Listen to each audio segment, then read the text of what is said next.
வணக்கம். செய்திச் சுருக்கம். ஸ்டேடியமே நிரம்பி போச்சு. மோடி கோஷத்தில் அபுதாபி. பிரதமர் மோடி 2 நாள் பயணமாக ஐக்கிய அரபு அமீரகம் சென்றுள்ளார். அபுதாபியில் வணக்கம் மோடி என்ற தலைப்பில் நடந்த விழாவில் பங்கேற்றார். வெளிநாடு வாழ் இந்தியர்கள், இந்திய வம்சாவளியினர் 60,000 பேர் பங்கேற்றனர். ஆடல், பாடல், கலை நிகழ்ச்சிகளுடன் பிரதமருக்கு உற்சாக வரவேற்பு அளித்தனர். ஐக்கிய அரபு அமீரக அதிபர் ஷேக் நஹ்யானை பிரதமர் மோடி பாராட்டி பேசினார். ஷேக் நஹ்யான் எனது நல்ல நண்பர் மட்டுமல்ல, எனது நலம் விரும்பி இந்திய சமுதாயத்தின் மீதான அவரது பாசம் பாராட்டுக்குரியது. இரு நாடுகளும் இணைந்து சிறந்த எதிர்காலத்தை வடிவமைக்க உள்ளது.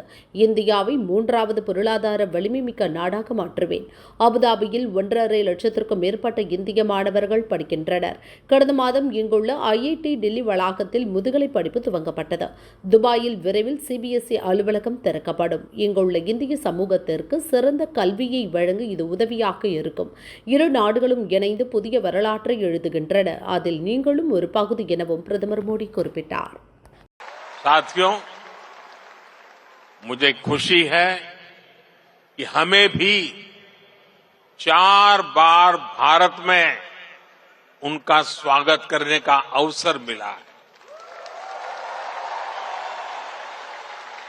कुछ दिन पहले ही वो गुजरात आए थे. तब वहां लाखों लोग उनका आभार व्यक्त करने के लिए सड़क के दोनों तरफ जमा हो गए. आप जानते हैं कि आभार किस लिए? आभार इसलिए क्योंकि वो जिस तरह UAE में आप सभी का ध्यान रख रहे हैं. 1 கோடி வீடுகளில் சூரிய வீடு மின் திட்டம். சூரிய வீடுகள் இலவச மின்சார திட்டத்தை பிரதமர் மோடி அறிவித்தார். நாடு முழுவதும் 1 கோடி வீடுகளில் இத்திட்டம் செயல்படுத்தப்படும். இதன் மூலம் அந்த குடும்பத்துக்கு மாதம் 300 யூனிட் இலவச மின்சாரம் கிடைக்கும். இந்த துறையில் 75,000 கோடி ரூபாய் அளவுக்கு முதலீடுகள் கிடைக்கும். சூரிய மின் தகடுகளை வீடுகளில் அமைக்க மத்திய அரசு மானியம் அளிக்கும். இந்த மானியம் பயனாளியின் வங்கிக் கணக்கில் நேரடியாக செலுத்தப்படும். மேலும் அதிக சலுகையுடன் கூடிய வங்கிக் கடனும் கிடைக்கும். இந்த திட்டத்துடன் தொடர்புடையவர்கள், நிறுவனங்கள், மின்சார வாரியங்கள் அடங்கிய ஒருங்கிணைந்த தேசிய ஆன்லைன் இணையதளம் உருவாக்கப்பட்டுள்ளது. இந்த திட்டத்தால் மின்சார பில் குறைவதுடன் கூடுதல் வருவாயும் பெற முடியும். அதிக வேலைவாய்ப்பையும் அளிக்கும்.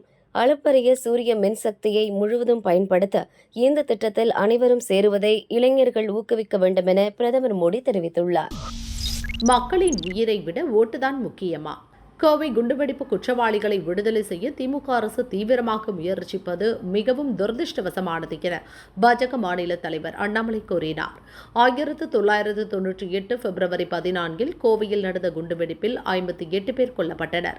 200க்கும் மேற்பட்டோர் காயமடைந்தனர். 24 இடங்களில் குண்டுகள் கண்டுபிடிக்கப்பட்டன. இது கோவை மட்டும் இன்றி தமிழக மக்களின் மனதில் பதிந்த ஒரு சம்பவம் என்பதை நாம் அனைவரும் அறிவோம். 2009 நவம்பர் 7 இந்த வழக்கில் தொடர்புடைய 9 குற்றவாளிகளை ஏற்கனவே விடுவித்தனர். 2021 திமுக அரசு ஆட்சிக்கு வந்த பின் கண் துடைப்புக்காக நீதிபதி ஆதிநாதன் கமிஷன் அமைத்தது. அதன் மூலம் மீதமுள்ள 16 குற்றவாளிகளையும் விடுதலை செய்ய வேண்டும் என்ற அறிக்கை பெற்று அதனை செயல்படுத்த துடிக்கிறது. 16 பேரையும் விடுதலை செய்ய தமிழகத்தின் அனைத்து அரசியல் கட்சிகளும் ஒன்றாக நிற்கின்றன. 2023 அக்டோபரில் இந்த 16 பேரின் ஜாமீனை சுப்ரீம் கோர்ட் நிராகரித்திருக்கிறது.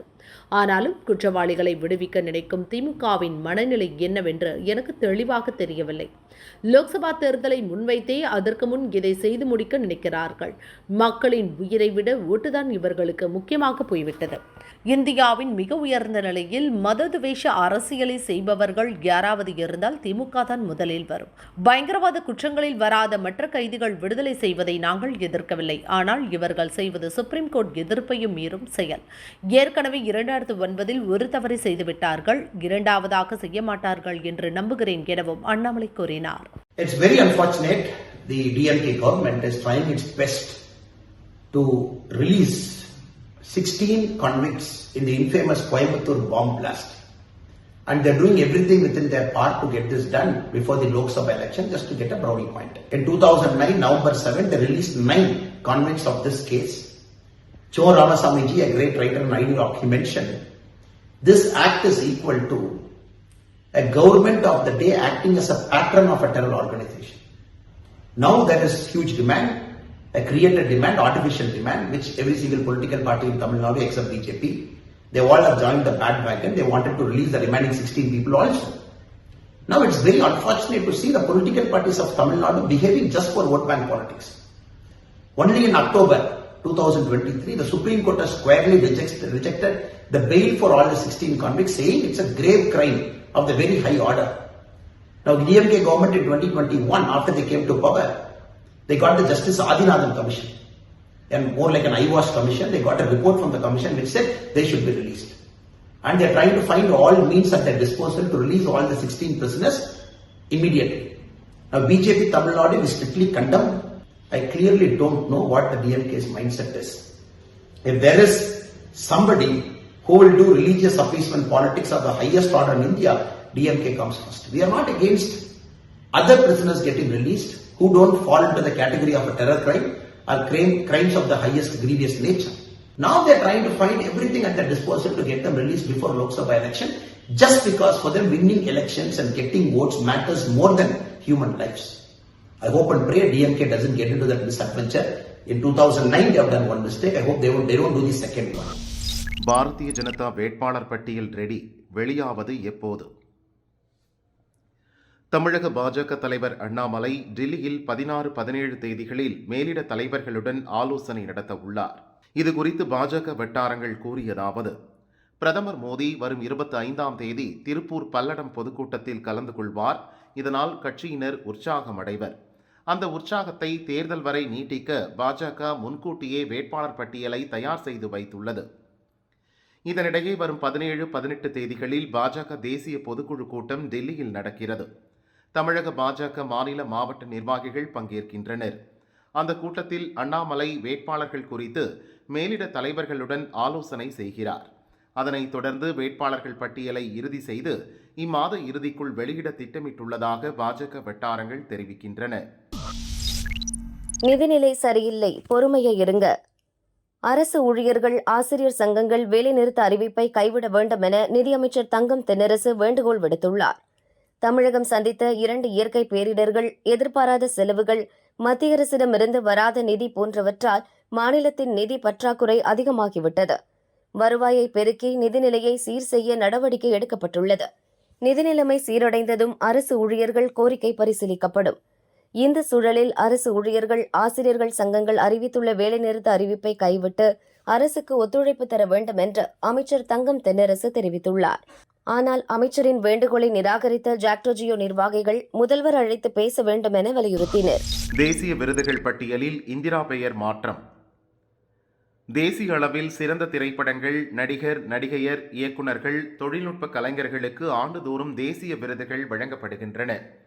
தேசிய விருதுகளுக்கு வழங்கப்படும் பரிசுத் தொகை உட்பட பல்வேறு அம்சங்களில் மாற்றங்கள் தேவை என்ற கோரிக்கை பல ஆண்டுகளாக உள்ளன.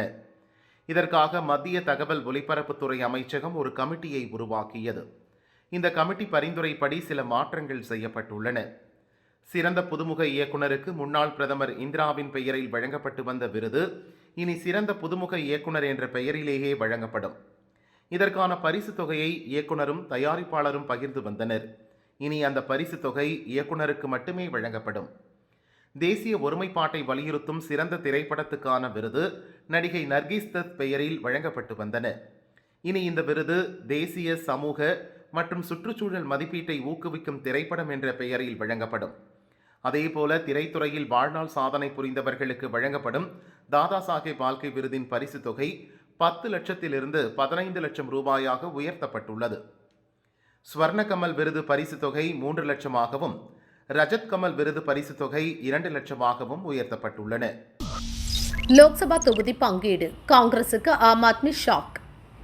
லோக்சபா தேர்தல் தொகுதி பங்கீடு தொடர்பாக பல மாநிலங்களில் இந்தியா கூட்டணியில் ஒருமித்த கருத்துடைய கட்சிகளுடன் காங்கிரஸ் பேச்சுவார்த்தை நடத்துகிறது. டெல்லியை பொறுத்தவரை அங்குள்ள 7 லோக்சபா தொகுதியிலும் ஆம் ஆத்மி வலுவாக உள்ளது.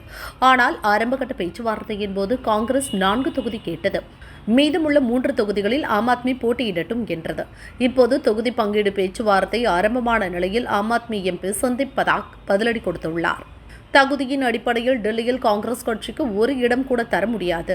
இருந்தாலும் கூட்டணி தர்மத்தை மனதில் கொண்டு காங்கிரசுக்கு ஒரு இடம் தர முன்வந்துள்ளோம். டெல்லியில் ஆம் ஆத்மி 6 இடங்களிலும் காங்கிரஸ் ஒரு இடத்திலும் போட்டியிடும் என சந்தீப் பதா கூறினார். டெல்லி லோக்சபா சட்டசபை தேர்தல்களில் காங்கிரஸ் ஒரு இடம் கூட பிடிக்கவில்லை. மாநகராட்சி தேர்தலிலும் 250 இடங்களில் 9 இடங்களை மட்டுமே காங்கிரஸ் பிடித்தது என்றார். ஆம் ஆத்மியை வைத்து டெல்லியில் நுழையலாம் என கணக்கு போட்ட காங்கிரசுக்கு இது பலத்த அடியாக பார்க்கப்படுகிறது. இந்தியா கூட்டணி கட்சிகளுக்கு இடையே தொகுதி பங்கீடு விவகாரத்தில் ஏற்கனவே பல கருத்து வேறுபாடு நிலவுகிறது. பஞ்சாபில் அனைத்து லோக்சபா தொகுதியிலும் ஆம் ஆத்மியே போட்டியிடும் என அக்கட்சி அறிவித்துள்ளது. இதனால் அங்கு காங்கிரஸ் கட்சி தனித்து போட்டியிடும் நிலைக்கு தள்ளப்பட்டுள்ளது.